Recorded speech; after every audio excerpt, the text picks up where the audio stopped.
Hey everybody, Phil Gonzalez here. You might recognize me as one of the hosts of this show. A little word of warning up top, Willow drops a couple of F-bombs in this episode, and we're running late, and I can't find them in the mix. So when you hear them, just cover your ears, I guess, after you hear them, and just know that I do not approve. As a father, as a human, and as an aesthete, don't approve. And enjoy the show.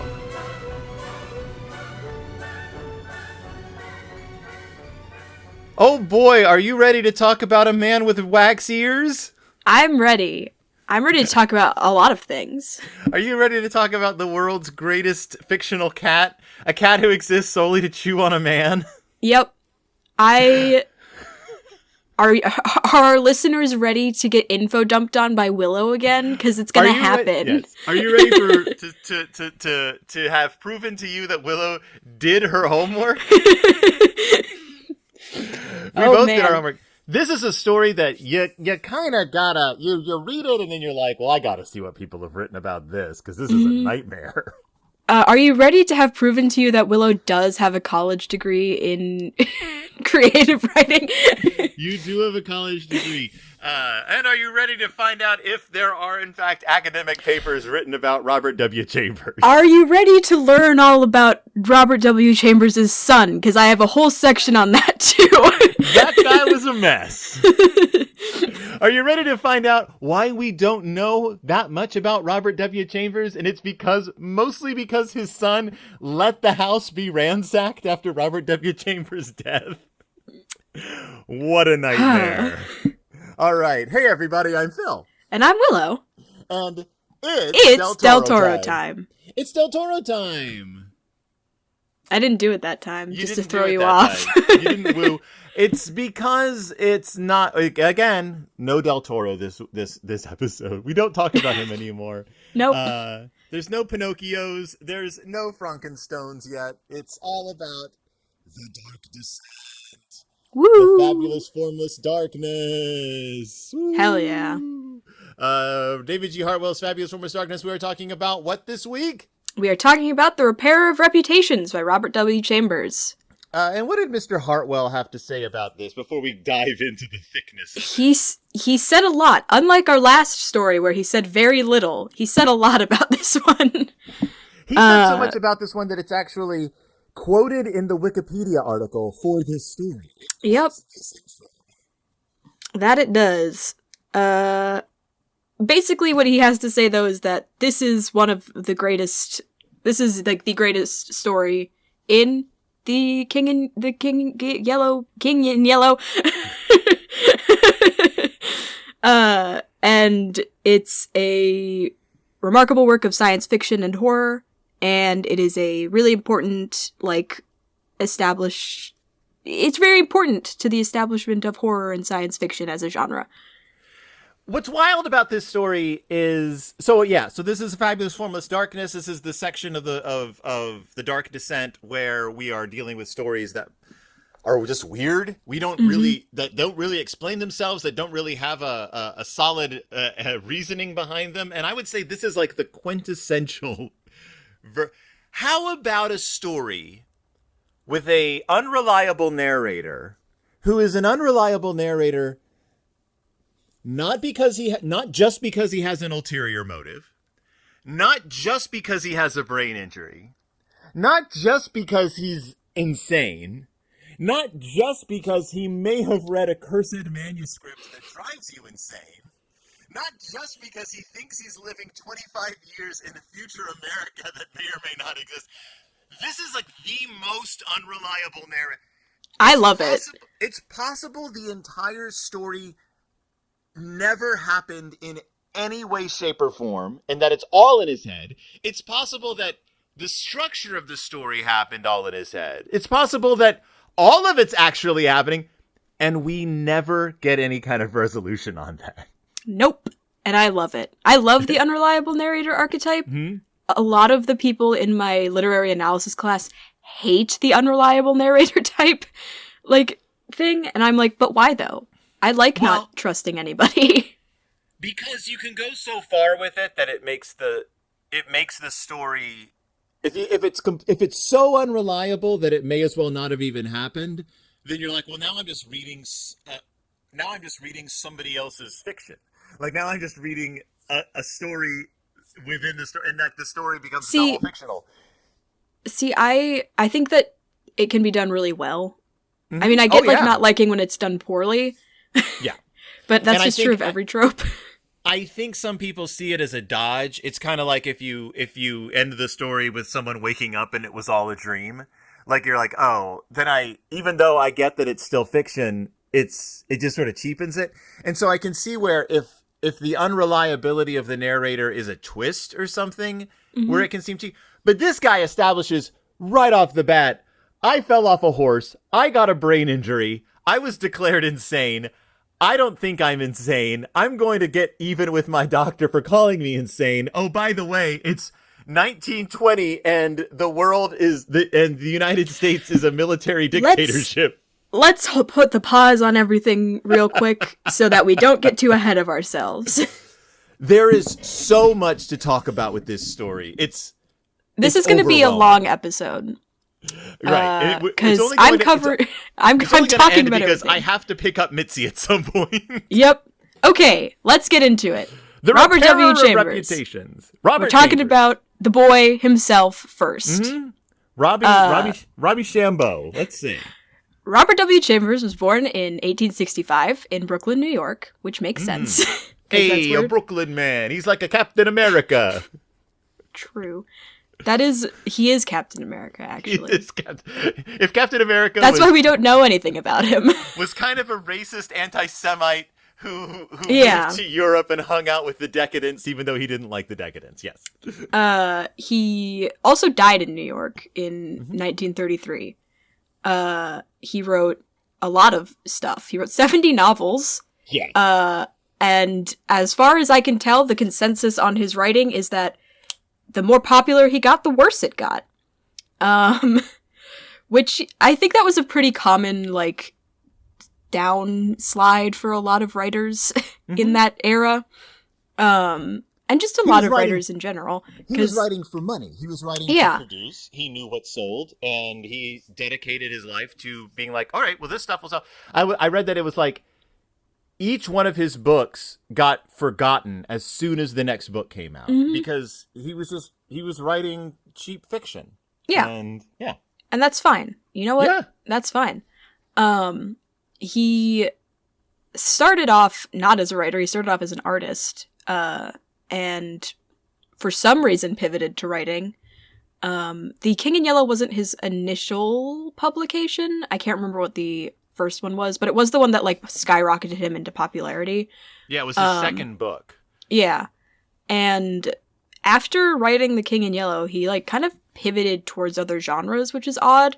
However, it's not that odd, because he started writing historical fiction, which if you read The Repairer of Reputations, you can see where that would pivot into historical fiction, because it is written like a historical fiction novel. Yeah. And not just historical fiction, it's part of the genre of what's it called? It was just booming at the time. Let's imagine a world in which wars happen. Yeah. So it's sort of like futuristic military invasion fiction. Yeah. Inspired by like the Prussian invasion of France, where it's like, oh wait, let's imagine if Prussia actually took over Europe. Let's imagine if this happened. War of the Worlds War of the Worlds was the first example of that, using an outside of Earth invader. Like it was like, let's expand that into the planet Mars. What if another planet invaded us? But with Repair of Reputations, we get this sort of like projection of like, okay, well, let's imagine a future, like an immediate future, but based on actual military. You can also tell that this guy was passionate about history in some way because of how much he like predicted in his future like write up for the opening of this story. Just like, oh, okay, yeah, you can see where he was like paying attention to current events, absorbing them, and being like, this is what might happen in the future. Yeah, and he was right for some of it. Yeah. Yeah. Predicting the next world war, predicting the rampant anti-Semitism that would spread globally. It was Yeah, I mean, no one ever accused Robert Chambers of not being very smart. He was a smart guy, which is why most people consider his work to be wasted potential, because he decided to make money instead of writing literary fiction. So my first, like, while I was reading about him, he really did not like the British, right? He just fucking hated the British. Yeah, I said the F word, whoopsies. You just did. Yes, thank you so much for making me have to do extra work here. No, he was not a fan of most things. Quite like his the secondary... Successor. The guy who was inspired, his successor, H.P. Lovecraft, didn't like a lot of things. But unlike Lovecraft, Chambers' anti-Semitism and racism and nationalism seems to have been born of fashion. Like, he was really concerned with fitting in with the fashionable Europeans, and so he adopted a lot of stances that would make him fit in with the rest of the salons and the racist thinkers of the upper class, as opposed to Lovecraft, who was just terrified of anyone who was different. Yep. But, no, I was reading about him because I was doing research, and I was like, wow, this guy really just hates British people, just given everything that I'm reading. And, yeah. But, I think it's really interesting that he disliked so many people when... Well, I'll get into this later, but a couple of the papers that I read, used quotes from another paper that I couldn't access, and I tried accessing through our public library, but it wasn't there. It was a thesis it basically took this story and wrote about how this actually somewhat endorsed the kind of dictatorship that America was in this, rather than not endorsing it, which is what a lot of other papers said. And I was like, I want to read that so badly because I want to know what they have to say. It's tough because you can definitely read this story in many different ways, and it's hard because you're not supposed to trust the narrator. So is Chambers endorsing this future or not? Yeah. But I think that there's so much in this story, and I did so much reading about a lot of stuff in this story.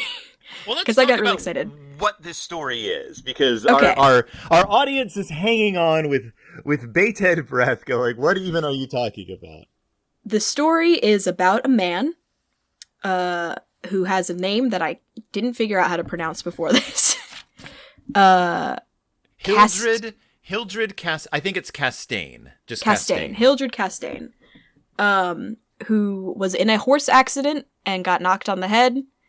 A horse riding accident. Yeah. It wasn't just a horse accident. It wasn't two horses ran into each other.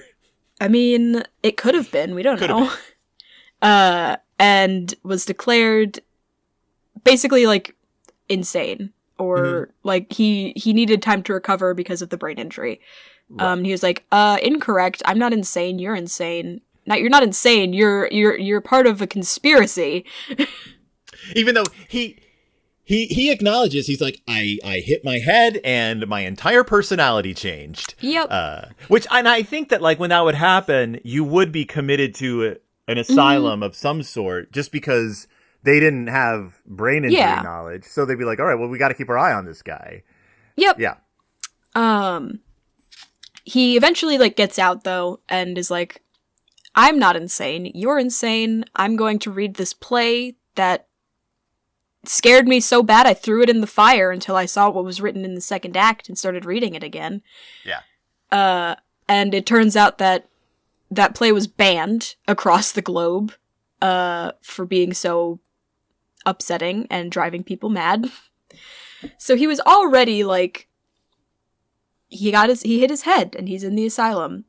And then he read this play and now he's supposedly fine from it. But basically so the story doesn't explain itself at the beginning. Right. Because it's told from his perspective. He's the narrator. which is awesome. And I love very much. I think it's very well done. But he goes to visit this blacksmith. Okay, before we get... Okay. I'm going to go through the plot, and then I'm going to go back to the beginning of the story, because there's so much there. Yeah, no, yeah. Yeah. He goes to visit this blacksmith, who has a daughter. The daughter is in love with... Constance is her name. She's in love with Hildred's brother. No, cousin. Cousin, that's what it is. Hildred's cousin. He does not approve of this for reasons we'll explore later. There's a really weird interaction there. He goes to Wilde. Is his name Mr. Wilde? Yep. He goes to Mr. Wilde, who is a man. Who is considered... You can't see me, listeners, but I am shrugging my shoulders because he is a man? Question mark? He is. He's just like a very a disabled man. Could be yeah. disabled. But he is part of... This is the part of the story that I was like, what is happening? What is he? He is the repairer of reputations, which basically... is exactly what it says on the tin, as far as we're concerned, is he repairs reputations. But he has this, like, underground network of people that work for him, and it's really bizarre, because he's like, I have a handful of people that work for me, and then the next thing he says is, I have 1 billion people that work for me. Like, I could have the entire world under my thumb if I wanted to, but I don't, because I don't want to. Also, I live in squalor... with a cat that wants to kill me. Yep. The best cat. Yes. The best Not cat. only does the cat want to kill him, he wants the cat to attack him because he goads it on until it slashes his face and his hands. Yep. Yeah. He's bananas, basically. Yes. He's literally bananas because he's also yellow. Yep. Also, he has no ears, but he has wax ears that he wears. Also, he's missing the fingers on one hand. His left hand. We don't know why. And he's very small. Yep, he's no larger than a 10-year-old child. And he sits in a high chair. Yes. Or I think it's a high chair. I was just picturing a high chair the whole time, because that's... I mean, it may as well be, because, again... He's a little man with fake ears, yellow skin, missing the fingers on one hand, who goads his cat into viciously attacking him. Also, he's a repairer of reputations. Oh, also he has a flat head. He has yes. Or I think it's flattened and it goes into a point like people with like the encephalitis, microencephalitis, the thing that people used to call pinheads, like in sideshows. Yeah. So he is an unusual human being. That he is. But he's incredibly intelligent, according to our narrator. Yes. And he has done some digging into the genealogy of the King in Yellow from the play that drove people mad. Yes, the play is called The King in Yellow. Yeah. Yes. And he has a manuscript called The Imperial Dynasty of America. Which is a it's basically just a list of names that traces the who is going to be the successor to the throne of the emperor that controls America and everything else. And who's at the top? Who's going to be the emperor of America? Is it Louis or Louis? I think it's Louis, but I've heard it pronounced both ways. I think it makes most sense as Louis. It's Louis... Castaigne. Yeah, Castaigne. Or Louis de Calvados. Yeah. There's a lot of names in this that... It's our protagonist's cousin. Yeah. It is our protagonist's cousin. And basically, our protagonist wants to be the king. Yes, of America. He wants to be the king of America. We've heard of one king of America already, and his name is George Washington, and he came out of a quarter and beat a wizard to death.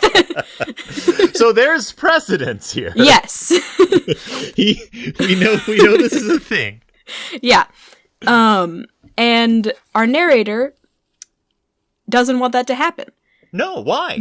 Because he wants to be king. Because he wants to be king of America. Meanwhile, a lot of other stuff is going on in the background. There's these things that have been introduced into society called lethal chambers, because society's like, we want suicide to be legalized, and the government was like, fine, whatever, have a lethal chamber in every single city and town and whatever. Now, are these lethal chambers small, like the size of a phone booth? No. They are not Futurama lethal chambers. No. It's a whole bleeding pavilion built in Washington Square. Yep, and it is... I'll talk about the architecture stuff later, but it has a statue of the three fates. There's white peacocks outside of it. It's pretty awesome. And initially at the beginning, someone just goes in and dies. Just is like, all right, see you later. Well, initially there's like a whole opening ceremony with the mayor and everybody, and or the governor of New York, and they're like, oh, we are so happy that we have our lethal chamber. Now you can just go in and die. Hopefully it will only be the people who we want to get rid of anyway. Yep. But there's that, and that's important for later. But there's a lot of description. He has this safe in his house that has a crown in it, which later on we learn is like a party hat crown that's kept in a cardboard box. It's like a Burger King crown. Yeah. Also, it's not a safe, it's a bread box. It's a box, yeah. He thinks it's a massive, or it's presented as a massive safe with a timed lock. So you do the combination and you have to wait a few minutes before it opens. Yep. And his cousin seems like a genuinely nice guy. Yeah. He's genuinely kind man. Yeah. But basically what happens is his cousin gets engaged to be married because he has to leave, and Constance is like, I want to marry, we should just get married before you go. And he is like, crap, that's not good. I guess I have to deal with this now. So he works with Mr. Wilde and some other guy who I guess is being blackmailed into it or something. I guess. Yeah, and to plan to kill his cousin, or to either kill his cousin, convince his cousin to give up the throne and not get married, or whatever. Right. And he talks to his cousin and he's like, meet me by the lethal chamber. And the cousin's like, okay, I guess. And the cousin is, throughout all of this, is so worried about him. Yeah. He's like you said, Lewis is just I don't understand. Are you okay? You've seemed off for a while. Yeah. And Hildred is like, don't call me crazy. Don't call me crazy. Yep. And the cousin's like, okay. Lewis is like, okay. I'll meet you at this place. He meets Hildred at the place, and Hildred's like, I have a knife. You have to give up the throne now. And the guy's like, what are you talking about? Fine, whatever, have the throne. You can't get married. That's a bit of a...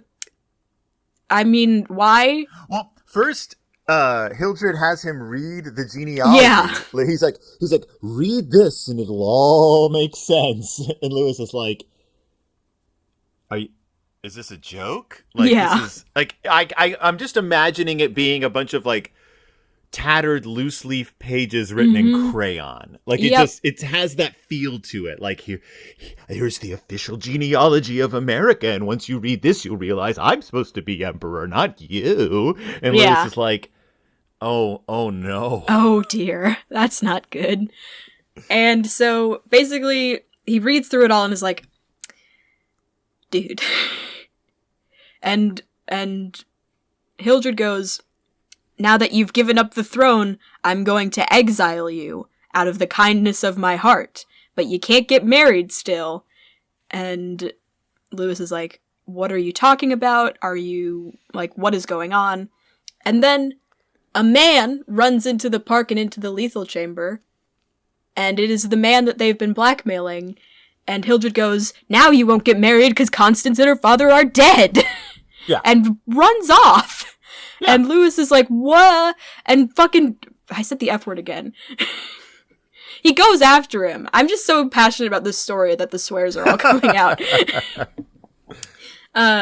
And goes after him for obvious reasons. The thing is that Wilde's apartment is, like, right above or right next to, the blacksmith. So, same building. Hildred is going there, and Lewis follows him, but then is, like, goes off to go find Constance and her dad, just because he's worried. And Hildred goes up to be like, I have triumphed, and guess what? Wilde is dead because the cat has murdered him. Or something. The cat his throat has is murdered torn him. out. Yeah. His throat is torn out. Mm-hmm. And what ends up happening to our hero? Well, Lewis comes back, and Constance and her father are behind him, like, still alive. And he's, like, called the authorities for, like, obviously. And our hero gets dragged away and back to the asylum. And at the end of the story, there is an editor's note that says I said Lewis gets dragged away. Hildred gets dragged away. Yeah. At the end of it, there's an editor's note that says Mr. What is his name? Castaigne died yesterday in the asylum for the criminally insane. The end. Like, the end. Some weird editor who we don't know who this editor is supposed to be. We don't realize that we're reading an edited manuscript until the editor pops in and is like, oh yeah, by the way, he's dead. Yep. And he also, there's this repeatedly throughout the story, he keeps talking about how he's gonna get even with his doctor. he's going to give his doctor what for. And then at the end, he's like, I already murdered my doctor. Yep. Like, he has I assume he didn't. Because it was never, like, the story's pretty linear. Yeah. And that's never mentioned in the story. Yeah, he says he murdered his doctor, but I mean, feel there's a reason he was thrown into the asylum for the criminally insane, so who knows? But he doesn't tell us that he murdered his doctor. Yeah.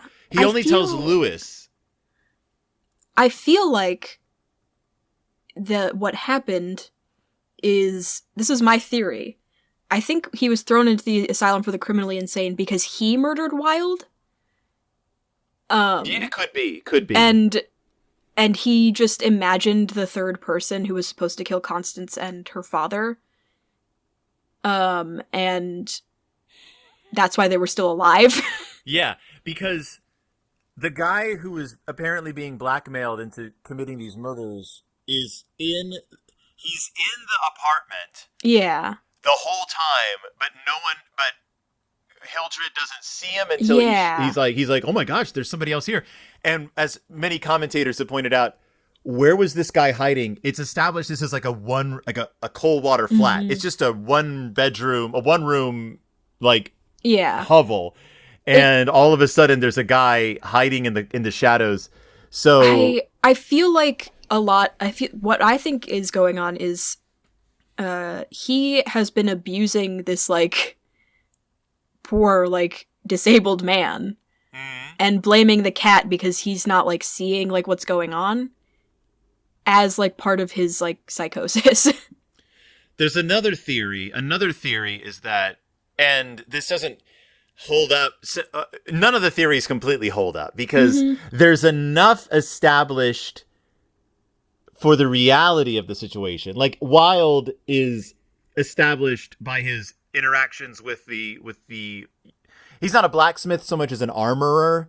Hawberk, whose daughter is Constance, they talk about Wilde with him. So there's a little evidence that Wilde actually exists. But one theory is that Wilde is literally dead the whole time. That he's a dead corpse that's being eaten by a cat in this apartment, and that our narrator keeps going up there to hang out with him, but that he's actually not a living human being. But it's hard to say. We do realize there has to be something going on, though. Yeah. Yeah. Anyway, that's the gist of the main plot. That's the rough skeleton of the plot. Yeah. There's a lot more, though. Oh, yeah? Yeah. So, the main skeleton of the plot does not include the first 2 pages of the story. At all. Right. Because the first page and like a half. Because the first page, because it's all scene. It's like setting the scene. Yeah, the first page and a half is setting up the history and the like location that this takes place in, which is 1920, 25 years after it was written. Mm-hmm. It takes place after a great war with Germany, in America, and oh boy, so. Yeah, we should establish right off the bat. This was published originally. The actual story was published in 1895. Yep. As part of the collection, The King in Yellow. Yeah. So it's 1895, but the story is set in 1920. Yeah. I think so. There's 10 stories in The King in Yellow, and the first 4 are the ones that are always talked about together because they're the ones that are super tied closely together. The Repair of Reputations, The Mask, In the Court of the Dragon, and The Yellow Sign. Yeah. And I believe the Repair of Reputations and the Yellow Sign both take place in the same 1920s America. They only the Repair of Reputations is explicitly stated to be in 1920s America. The Yellow Sign is, I mean, it's got its own thing going on. Yeah. Going on. But the stories do reference, like you mentioned the Statue of the Fates. Mm-hmm. Was built by a sculptor who is one of the main characters of in The Mask, right?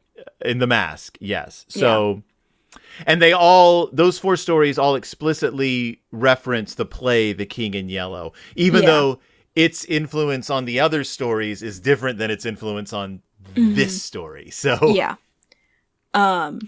this story is a lot different than the other stories, if I recall. Yes. The other ones are all like about love and stuff as well. Like there's, but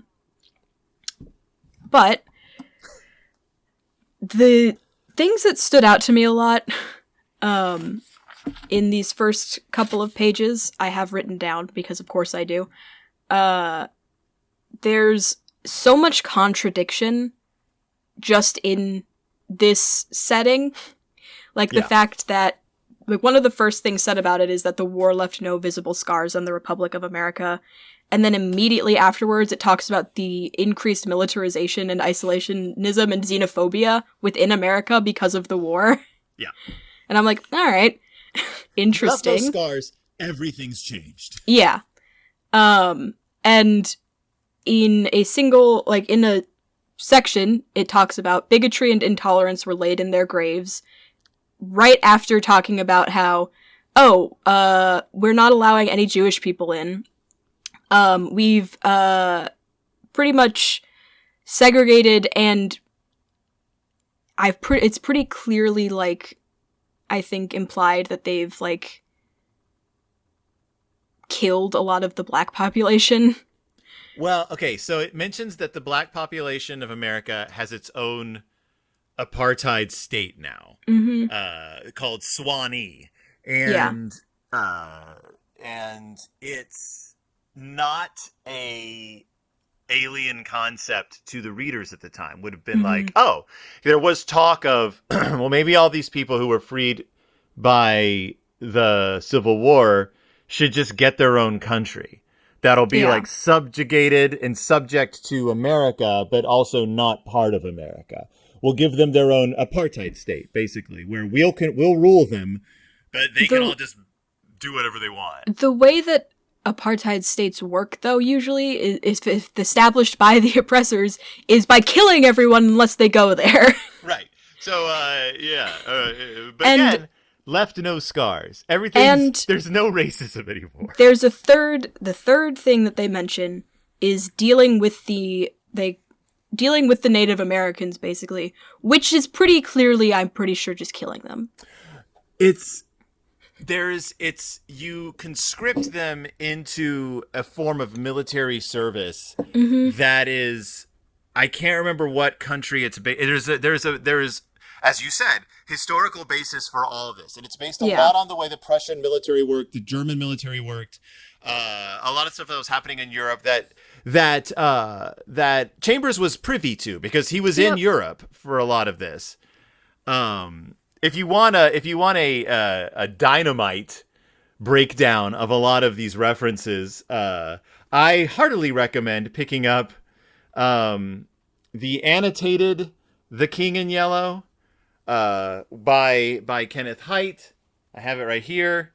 It is not cheap and only available in very expensive hardback or really pricey PDF.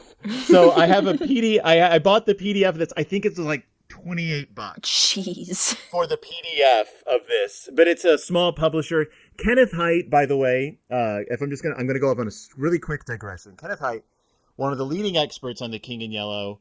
He's done a lot of writing for Chaosium. He does a lot of RPG modules. He did a few books on Lovecraft stories. The first time I was ever exposed to The King in Yellow was 10 years ago. I heard him on a podcast as a guest where he just talked about the King, because we haven't even talked about the Yellow 90s. We haven't even talked about the Decadence movement. We haven't talked about the fact that yellow is like such a symbolic color at this time in literary history that it's insane.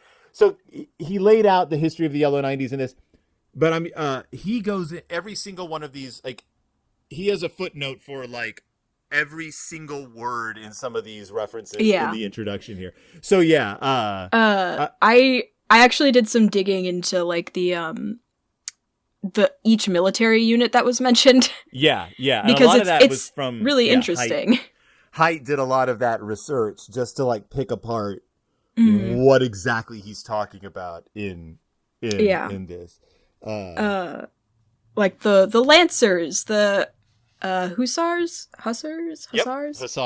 the Dragoons, which were inevitably just pushed into the Lancers and the Hussars. All stuff that America never had. Yeah. Except in this story. Well, there were Lancers and Hussars in two specific states. I believe the Hussars were in Georgia and the Lancers were in Massachusetts. Mm-hmm. During the Civil War, I believe there were two like groups of soldiers that were referred to as them. Anyways, American history. Chambers speaking knew his stuff. Of American history, so throughout this story, first of all, a lot of aesthetic stuff is happening. I learned that his brother was an architect, which made everything make much more sense in the beginning, because he refers to the beautification of America, basically, talking about, like, returning, like, there are, what is the specific pillar that's mentioned? Ionic pillars are mentioned as part of the structure of the lethal chamber, which are a classical style, like, pillar. They're the ones that have the scroll at the top. And there's portcullises mentioned, so it's like this weird mesh of Roman, classical, like, medieval, like, esque architecture that's replacing a lot of stuff, which I thought was fascinating. And there are how many statues mentioned? There are 4 statues mentioned in this. The elevated railways were also destroyed. Yes. Which I didn't know what an elevated railway was until I started reading about them. Well, we learned all about the elevated railways in Smoke Ghost. Yeah. I just didn't realize they were called elevated railways because I hadn't, like... Oh, L trains, yeah. Yeah.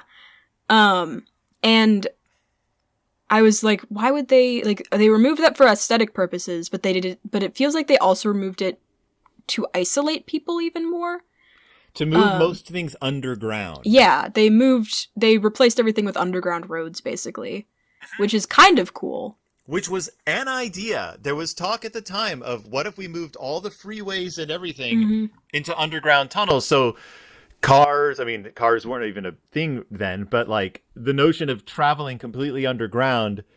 And then, you save the aesthetics of the city so there's not traffic everywhere. Yeah. Would be an issue.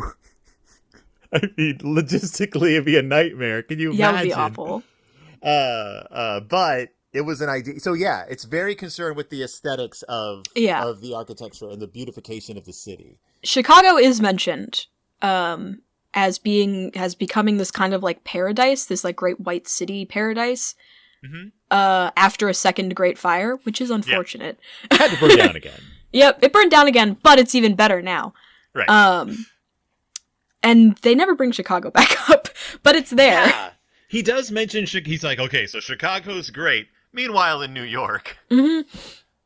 But I actually did some reading about each of the, like, people mentioned in the statues to maybe understand, like, why things were replaced and were, like, moved around. The first statue that's mentioned is the statue of William E. Dodge. That was removed, and I was like, okay, William E. Dodge, who is this guy? He was an anti-slavery, and, like, an anti-slavery person, although he didn't believe in anti-slavery enough to be like, those who are currently enslaved should be freed. He didn't want to interfere where it existed. And a Native American rights activist. And I was like, well, that makes sense as to why it was removed in this story. Yep. That was removed in the summer of 1900. The second statue mentioned is a statue of Garibaldi that was removed in 1897. He fought for Italian independence from Austria, was convicted as a rebel, and a bunch of other stuff. And I believe it was removed because he went against the established government. Yeah. And, like, succeeded. And I feel like in a dictatorship, like what is in America, that was why. I also think in this story specifically, it was removed because of his conviction as a rebel, because of how our character sees himself as the potential emperor. Yes. There's a statue of Peter Stuyvesant, I don't know how to pronounce his name, that was put up to replace the Garibaldi statue. He was a guy who tried to resist the seizure of New York by the British, anti-British people again. He did not win. In fact, he was kind of like, after that, he just kind of went and lived off in his summer home for the rest of his life. Yeah, yeah. But it felt really weird to me to put that statue up. Okay. But it also felt like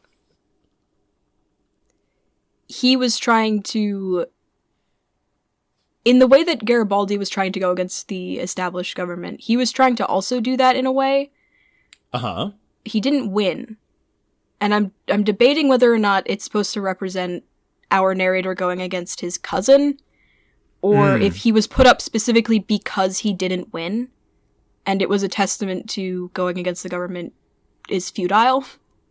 Right. So there's those two things. And the last one is the statue of General Sheridan, which there is one in New York, but it didn't exist at the time. It was put up much later. He participated in the genocide of Native Americans. There was some, like, Civil War stuff that went on, but the one quote that I found of him that was, like, written in the thing that I read about him was, "To kill all the warriors, capture all the women and children, destroy all camps and material goods, and kill all the ponies." He was a very big fan of the type of war where you go in and you decimate everything so that your enemies have nothing. They have nothing. Yeah. Which is why I think he was put up, because he sucks.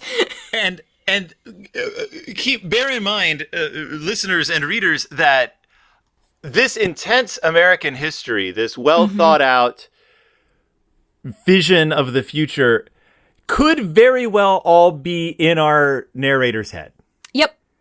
That's why I'm tying it all into what he might be thinking of as, like, because he's very much also the idea of leaving his cousin with nothing, like, to kill, like, his cousin's potential family, to, like, leave him in exile, and blah, blah, blah, blah, blah.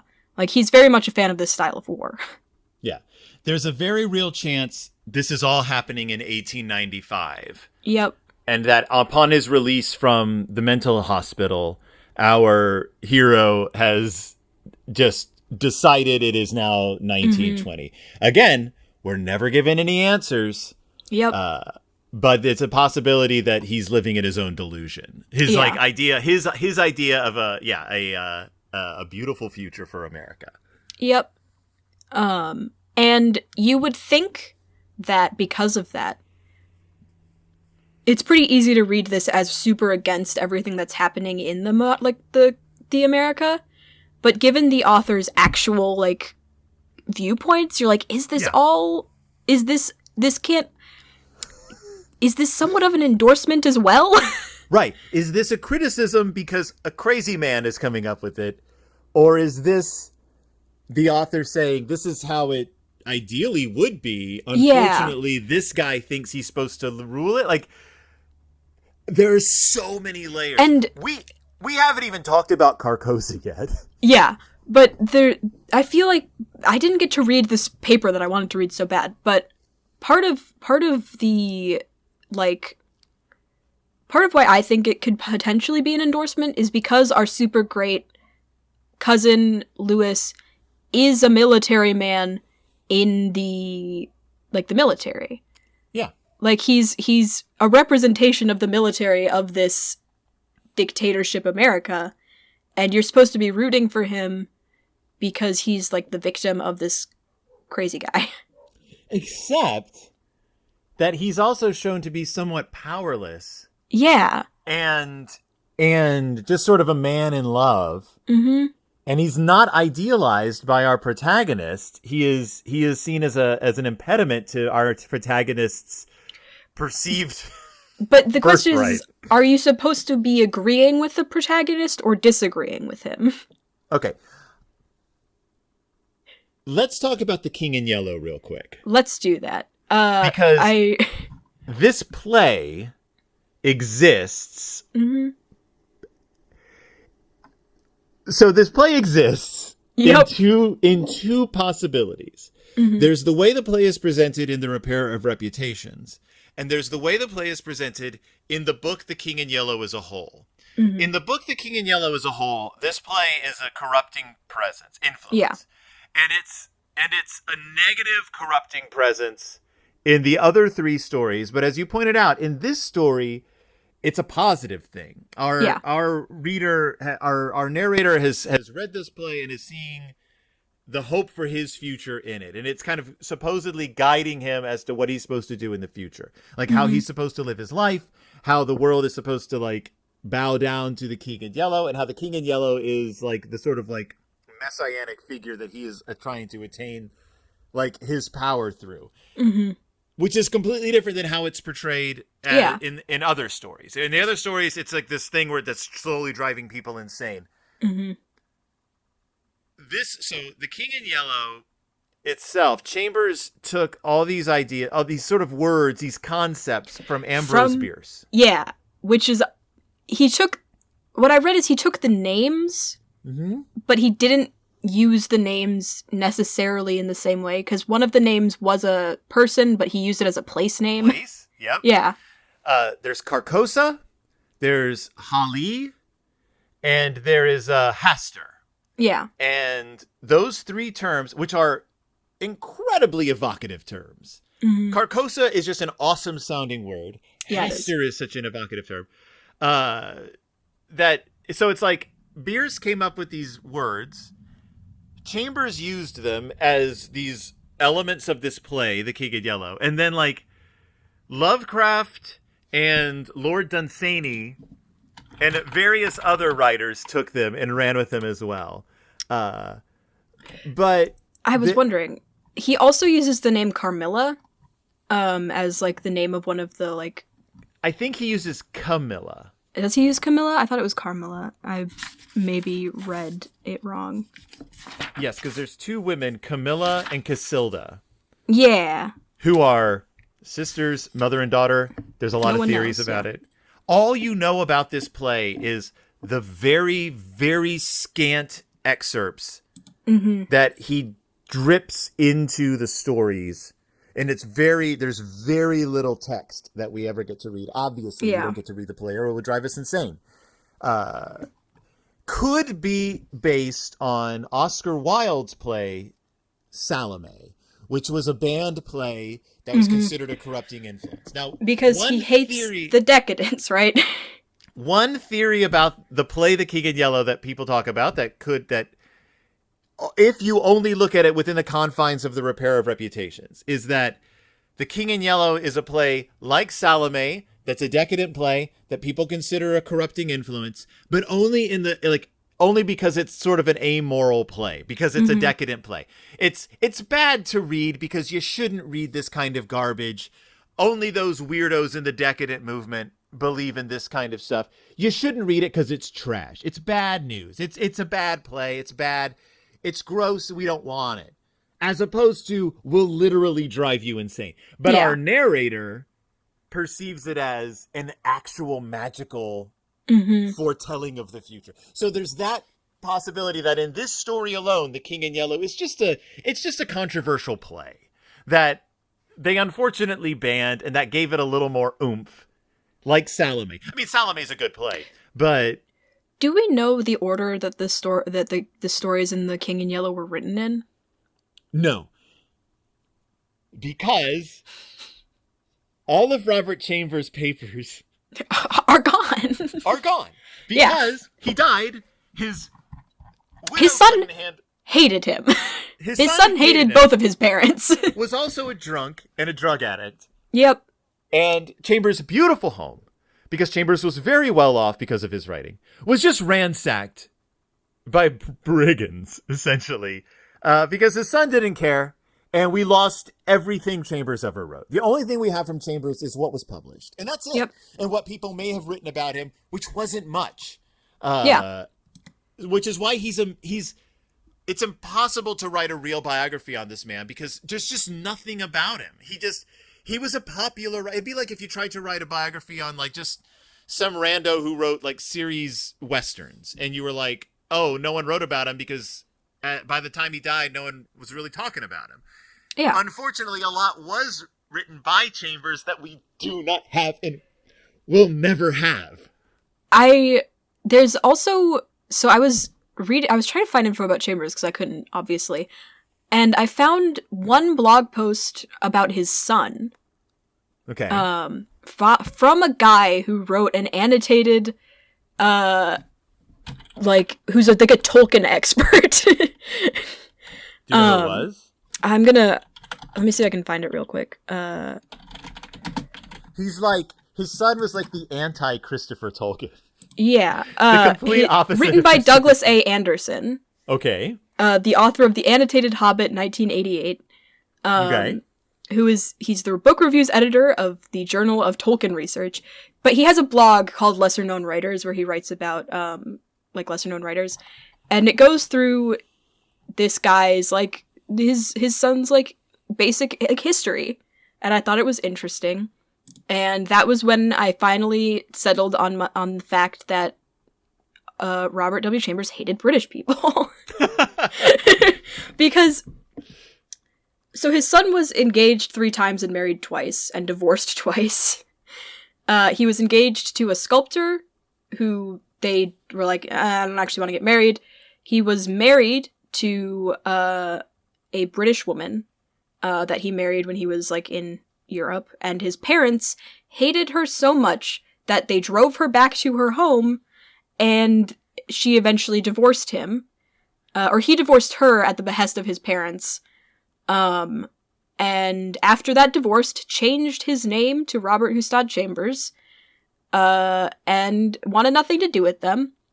But he eventually got married again to Elsa. No, not her. To another woman who his parents support. Were like, great, we're even going to go to your wedding this time. And they had 2 kids who I think both died, or they had a son who has an unnamed grave, and there's potentially a daughter who died young, but we don't know. I know that there's confusion. I know that there was confusion between Robert Chambers and Robert Chambers. Yeah. In a lot of writing and histories, because the two are often confused. Yeah, when it comes to people talking about them. His son was an aspiring author as well. Yeah. I think he only published 1 book of short stories. But he was also in the army, and he rejoined the military in World War II, and was promptly discharged for psychopathic personality. And his wife took control of the estate, took a lot, and then divorced him.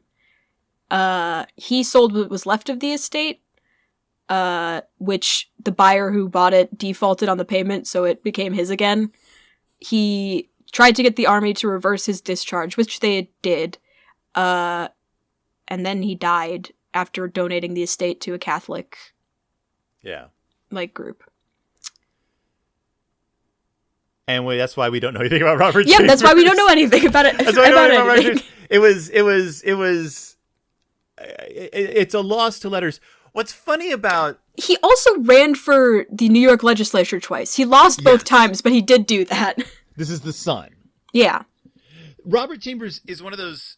Robert Chambers literally wrote a work, King in Yellow. He writes this work that changes the course of American horror. Mm-hmm. That literally says, oh, here's what you can do with horror. And all these writers in the future dug into it. And then when given the opportunity to write more supernatural horror, wrote another book that dealt with supernatural horror, but the people were like, eh. And then he was like, okay, I'll just write 70 novels that are just to make me money. And he's kind of the To Kill a Mockingbird, he's kind of the Harper Lee of horror. Like, he wrote one thing that changed everything. And then people were like, why didn't you do more?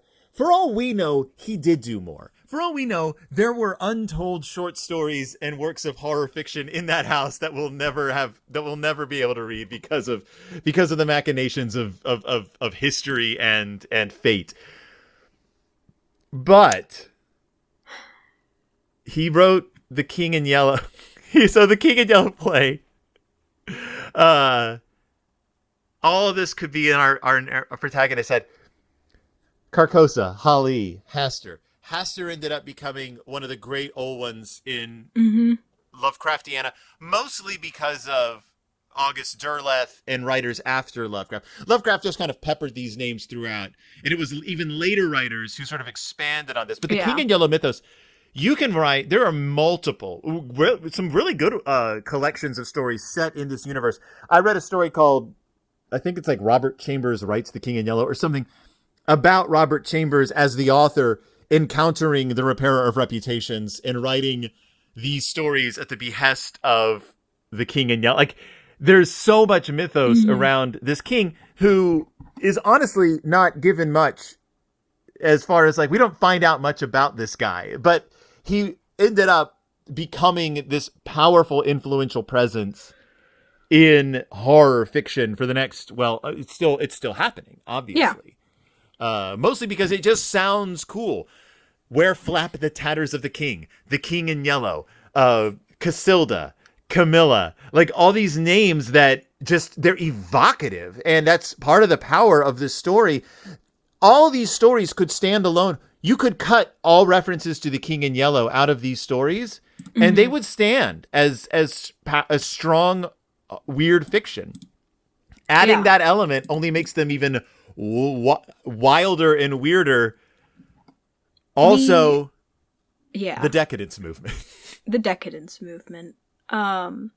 Also, this story as Gothic, which is a paper that I read by Scott D. Emmert, A Jaundiced View of America. He talks about this story as a Gothic piece of literature. And I was like, oh. That makes sense. Not only military fiction, not only the weird. How does it stand as Gothic? Yeah. And as, like, one of the arguments one of the things that he says is, because, I'm going to quote him, Gothic literature is uniquely situated in American culture because of its power to contradict national narratives, too blithe in their acceptance of progressivism. And he discusses a couple of other, he discusses another author who, I can't find his name. Well, he discusses, Chambers, his, stuff, being seen in, the light that can dispute, the common perception of America at the time as being, this kind of, great, place of, how does he say it? I should have taken more notes on this, but You should have highlighted it. I You did. should I have written can't. it down. I can't highlight. It's his Richard Harding Davis is the author that he talks about. Okay. In 1890, wrote a story called Gallagher about a resourceful newsboy, and Smashes watermelons with a mallet. yeah. Never mind. Keep going. But it was basically, it talked about the idea that America was great because it contained like these characters, these Gallaghers, who succeeded through sheer determination and like were refined gentlemen who could control their baser impulses. Whereas things like the Repairer of Reputations and Gothic literature talked about how they couldn't control their baser impulses. And America wasn't great because of that. And yeah, like Chambers, like that's their argument. Not just, that's one of their arguments, but So that's why Chambers was writing Gothic, or he was writing in response to Gothic? he was writing Gothic, because Gothic was talking about how base impulses weren't being like restrained and how it was the opposite of the like gentleman theory.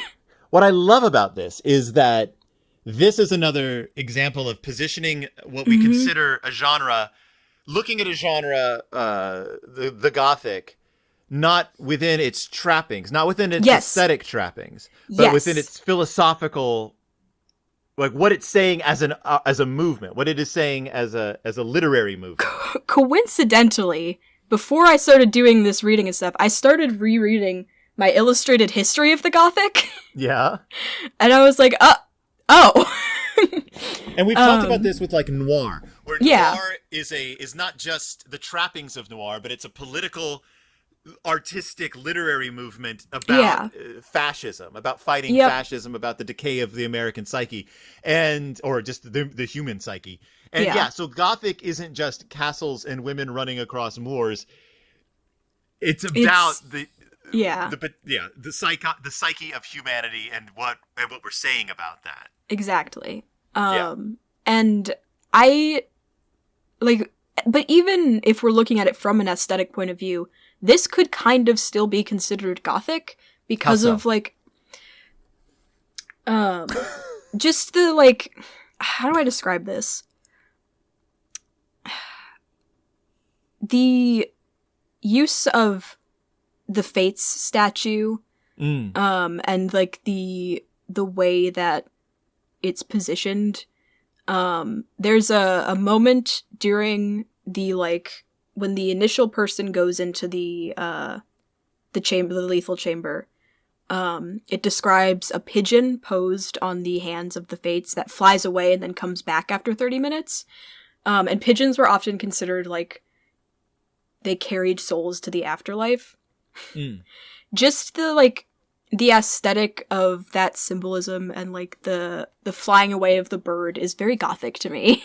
And it's wild because Chambers, he was also writing in the romantic vein, especially if you read like the other stories in the collection. As you said, they not romantic just in the sense of like love and romance, but in the sense of like love fails. Right, romantic literature. And actually, his stories in this book are far more optimistic than the Repair of Reputations. But can I talk briefly about the decadence movement? Yes. Because I find this fascinating. So at the same time that Robert Chambers was writing the Repair of Reputations, we were seeing the end of it. Actually, is this story is kind of in response to the decadence movement, which was a thing that started in France in the late 1800s, but it was actually coined. The term was coined to describe the fall of the Roman Empire, the decadence of the Roman Empire. Our term decadence comes from this, the idea of a decline, not a decline just because of entropy, but a decline because people started focusing too much on worldly like the pleasures of the flesh, the pleasures of what the world had to offer them, and it was considered a critical. Yes, it was a critical term, the decadence, like it's a bad thing. But this artistic movement started in France that was like, no, we're decadent. We are the decadents, and we're going to focus solely on just indulging in our baser natures, and we're going to create art that revels in that. This is not to confuse decadence with the aesthetics, which is also an artistic movement that focused on the surface. But aesthetics was like, we hate the concept of art as a political movement or as any kind of personal statement. We want to focus on art for art's sake. And the aesthetic movement actually led to modernism. It led to Art Deco. It led to, because it was like, anything is art. Even interior design is art. Even packaging is art. Art is art, no matter what you're trying to say, man. And the decadents were like, I love my body. I want to drink and take drugs, and we're all going to die of syphilis. And the decadent movement was kind of coming to its end at this time, but visually it was personified in what they call the yellow 90s, where the color yellow, which had already been associated with disease and decay, was suddenly was, and I love this tie-in. Books were coming out that were decadent books, decadent literature. And booksellers were like, this is dangerous literature. We don't want just anyone to get their hands on this, so we'll put a warning label on it. And the warning label is the cover. And the cover is yellow. And so any yellow book that was sold was like, nah, be careful. This is decadent literature. But then, of course, it started selling really, really well. So any kind of trashy fiction, they put a yellow cover on because they knew that it would sell. And that writing became known in Italy for its yellow cover, which was called giallo, which led to giallo literature, which led to giallo films, which became its own thing that we've already covered. And we love giallo. And we love giallo. But what I love about this is that yellow became known as the yellow 90s, this sort of decadent period in the 1890s where yellow was the symbol for decay, the symbol for evil, the symbol for unrest, the symbol for decadence. So we got the yellow wallpaper a couple of years before we got the King in Yellow. And we got yellow journalism, which was colored by the Yellow Kid. And we got the Yellow Book. And the Yellow Book was a literary magazine that was edited and illustrated by a bunch of different guys, but Aubrey Beardsley, who was one of Oscar Wilde's illustrators. He died at the age of like 21. Who was the illustrator for it, and it was kind of this last gasp of the yellow 90s. It tried to be like the ultimate book for like yellow writing, and everyone who read it was like, it's not that great. They're like, it's pretty ham-fisted, and the stories aren't even that wild. But the illustrations by Aubrey Beardsley are nuts. They're out there, so much so that he was fired because his illustrations were a little too out there. And then he died. He died young because what a life. But the King in Yellow. So in the picture of Dorian Gray is given a book that totally corrupts his mind. And that book is a yellow book. It's never named, but a lot of these influences went into, for Chambers, writing the King in Yellow, this sort of ultimate symbol of decadence. And what the King in Yellow does to the mind is corrupt it in a way that people believed decadent literature could corrupt the mind. Because it didn't just make you crazy. It repositioned your thoughts. It made you see the world in a different way. Yeah. And what it does to our hero in this story is I keep saying hero. He's not heroic. What it does to our character. Our protagonist is it makes him see the world, the potential of the world in a very corrupted way. Where he sees himself as the potential emperor of America and leads him to maybe kill a man, maybe play with a corpse, maybe kick a cat. We're not really sure at the end, but he does die in an insane asylum, which we know happens because it's mentioned in one of the later stories of the King in Yellow.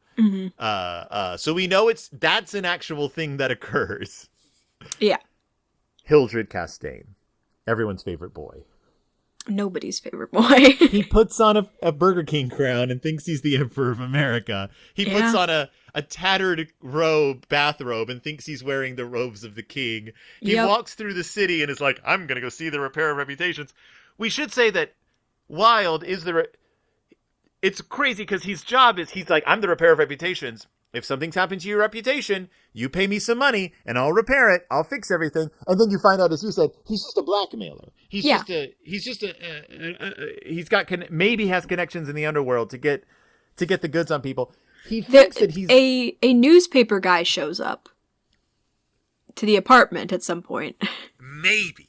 Maybe. We don't see him. We only hear him knocking at the door, and Wilde's like, that's the owner of the big newspaper. And I've got him over a barrel. And our narrator's like, holy geez. Wow, he really is powerful. But we never see the guy. He just he scurries off. Yep. And then Wilde's like, that guy's a millionaire, and I got him. So it could have been anyone. Could have been anyone. We don't know. This story's awesome. This story is awesome. And we're going to have to bring this conversation to a close. I have a list before we close this conversation, though. Give me you want to know what this is a list of? Adaptations. How the hell? So please tell us. All right. There are quite a few of them, actually. I didn't just go for film adaptations, because there's like 2. The first one that I found, though, which was awesome, was I just searched up the King in Yellow adaptations because I wanted to, and there's a Reddit post from a guy named Noah Bunyan who made a movie that is available on Amazon Prime to rent for $2.99 that is The King in Yellow 2023. And it didn't come out that long ago. Let me see when the Reddit post is. It came out like about a year ago.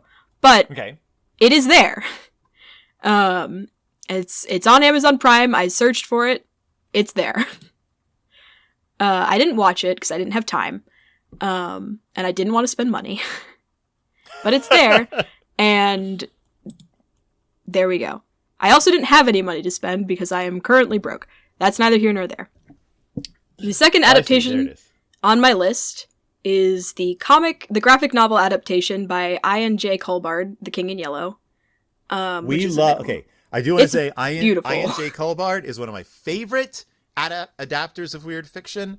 He has adapted so many done so many wonderful Lovecraft adaptations. His art is among my favorite comic book art of all time. Gorgeous. I love him.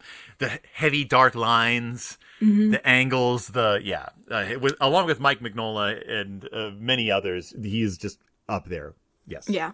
The third thing on my list, which is, I mean, it's not really a stretch, it's a little bit of a stretch, is the first season of The True Detectives, which has their like killer is called the Yellow King, and there's like.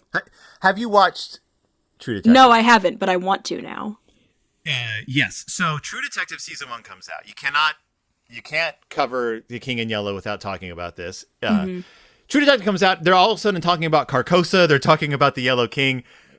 They're talking about all this weird stuff that people are like, I feel like I'm supposed to know what's going on. Now I'm watching it and I'm like, holy crap, they're just name dropping Robert Chambers. Like they're just talking about the King in Yellow as if it's a thing. And it is one of the reasons that people started talking about the King in Yellow again. The writer did lift whole passages of dialogue from other writers and got in trouble for it. Did a little what's the word I'm looking for? Where you steal other people's writing. Plagiarism? A little plagiarism.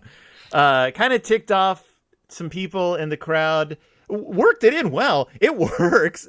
But it was another one of those things where I was listening to it. I was like, I've heard this before. I've heard this before. And if you do your bare minimum of Googling, you'll find out where he got some of the monologues in the movie in this show from. But yes, it's wild to hear Chambers' work just sort of like spoken as if it's a real thing. It goes in a different direction. But if you've read The King in Yellow and then you watch it, you can see like, oh, he's doing what Chambers was doing, which is messing with your head as far as perception. So yes. The fourth thing, going back in time to 1933, the year that Chambers died, is The King in Yellow, A Spectral Tragedy by Raymond something French, Lefebvre, which was translated into English in 1958. It's a stage play. Which is appropriate. But it's called The King in Yellow, but it is only The Repairer of Reputations that is adapted. Yes. I'm glad you brought that up. Yeah. Yeah. Yeah. It is specifically Which makes sense. If you're just presenting The Repairer of Reputations, it makes sense to call it The King in Yellow. Yeah. Because it's literally about a man trying to be king because of the King in Yellow. Like, it's the story that makes the most sense just to call it The King in Yellow. It does. The fifth thing on my list is in the 2023 HP Lovecraft Film Festival. There's a 7-minute short film called Robert W. Chambers' The Repairer of Reputations, directed by Mark Devendorf, which I don't have access to because I didn't purchase the film pack. But that's there. Yes. And the last thing on my list, there might be more, but this is the last one on my list, is Trail of Cthulhu, The Repairer of Reputations, the RPG adaptation by Robin D. Laws, which is apparently really good. Yeah, if you actually want to really get into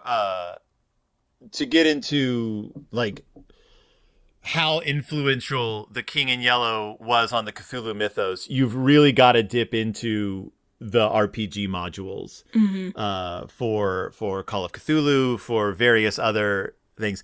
That one in particular, also Kenneth Hite's stuff, and just read those, and you'll see how when these experts kind of weave the few threads that Chambers has given us into their stories. I sometimes think they go a little far. I'm not a huge. I mean, RPG modules are all about categorization and clearly defining things in order to use them in a game. And I think that they lose a little bit of their muscle when you understand what's going on. But obviously a game, like a storyteller, has to be able to know where they're going. So I feel like sometimes they define it a little too much. I think Haster has become a little overused, but it's still fascinating. And when really smart people get their hands on this stuff, they can do really fun things. Not August Derleth. Not him. That guy went absolute ham on this stuff and wrote some real trash. But the people who came after August Derleth, I mean, thank you, August Derleth. If it was not for you, we would not have any of this stuff. But you're trash. But yes, the fact that I haven't been able to get my hands on the play that was adapted from this. I would love, because how else should you adapt? It should be a play. Yes. You should freak out your audience by showing them a forbidden play. Just a wide variety of adaptations on this list. Yeah, and I do want to point out that Chambers himself, as forgotten as he was, besides The King in Yellow, he did have a bunch of his stories adapted into silent films. I was looking on the Wikipedia, and there's a whole massive list. Yes, and an entire radio series, I believe. Yes, he wrote a novel called The Tracer of Lost Persons, which was adapted into, which was like a bunch of short stories that kind of formed a rough novel, into a radio show called Mr. Keen, Tracer of Lost Persons, which ran from 1937 to 1955. Damn. So, as far as sticking around, it was. I wonder. This is not related at all to what we were just talking about. This is the ADHD moment number 1. We've had a lot of ADHD moments in this episode. What am I talking about? That's why we're so powerful. I want to know what his thoughts were during World War I. After he wrote this story, I want to know what he thought of his story during World War I. We'll never know. We will never know because all of his writings are gone. All of his writings are gone. He did write during World War I. He wrote adventure fiction, which is cool. He wrote romances and adventure. He wrote a story about Captain Kidd, which this is my second hint that he was not a big fan of the British. He wrote a story about Captain Kidd, where his version of Captain Kidd, he wasn't actually a pirate. He was a scapegoat by the British. Which I don't know enough about Captain Kidd or the history, and I haven't read the story, but I was like, all right, this guy just really doesn't like British people. I will say that if you pick up Kenneth Hite's Annotated King in Yellow, in the back he has a list of every Chambers story that is supernatural. So if you're looking to just read Chambers' supernatural fiction, it's been listed. You kind of have to pick through all of his fiction, because every once in a while he would just come up with one with like, oh, and this person's a psychic, so here's some supernatural stuff. As crime writers and adventure writers did. Like every once in a while you'd have like a supernatural thing. So that's there. We could go on, but we can't go on. We can't, because this is episode is so far almost an hour and 20 minutes long. Because this is a long one. We want our listeners to not be completely bored by us. So I would say I'll post in the show notes links to the papers that you read. So send me those links. I will. Give me all those, because people you should be able to read. And I'm going to say, if you're in grad school and you've written a 35-page thesis on something that we're covering, there's a good chance we'll read it. I love grad students. I love their theses. I love the fact that people are still out there writing about this stuff. And I will read those, because I just love reading people's thoughts on things. And grad students are working their butts off trying to get their degrees. I'm going to write up citations to put in the description as well, just so we can properly cite the sources that we use, because I think that's important. Send those to me, and send those to me soon, so that I can get this episode up. Yep. But Willow, we've been talking about this chambermaid so long. What's next on our list? Oh boy, Oliver Onions, the beckoning fair one. Get ready to cry, because we're cutting some onions next week. Did Oliver Onions hate his name? Yes, he did. He thought his name was stupid. I don't blame him. Which I love. Oliver Onions, an amazing writer of ghost stories. Doesn't give the credit he deserves. I'm looking really forward to Oliver Onions is great. We love the onions. We love the onion boy. Let's go dig up some onions. Shallots, no. We're going full onion on this one. We're going to cut it up. We're going to dig it. We're going to get a little under the onion skin. We're going to peel back the layers and delve into the onion boy. Onion man, Mr. Onion. Is that a box behind you that says Twilight Forever? Wow, did it take you that long to I wasn't looking. I Forever? had my papers and stuff pulled up, so I couldn't see your screen. Is there a box behind me that says Twilight Forever and features the face of Jacob Black on it? Let's find out, ladies and gentlemen. This is a good way for me to segue into, if you're a listener to my stuff, on Pizza Toast, we are covering the entire Twilight saga, novels and movies. This is my box set of the films, all the films, and all their it's a 10-disc Blu-ray set with all the movies, all the special features ever created for the movies.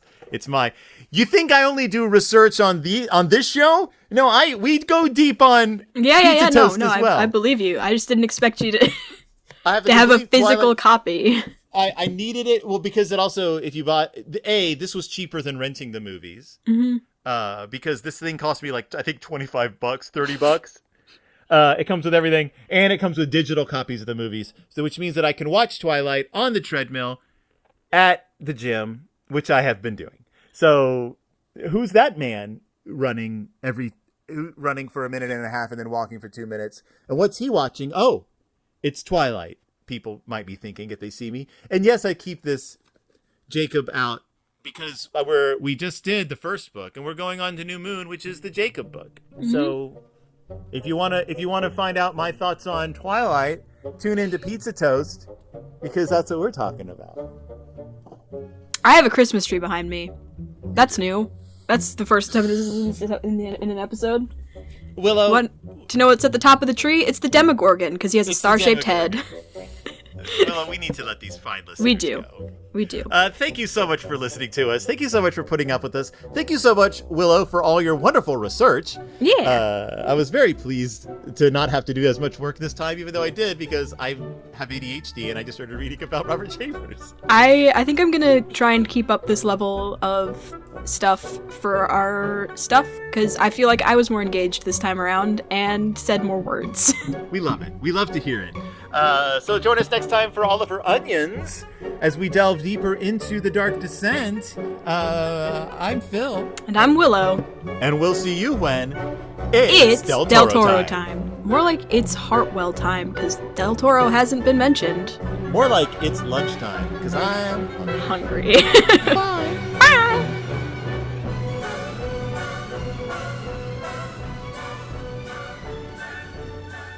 Holy crap.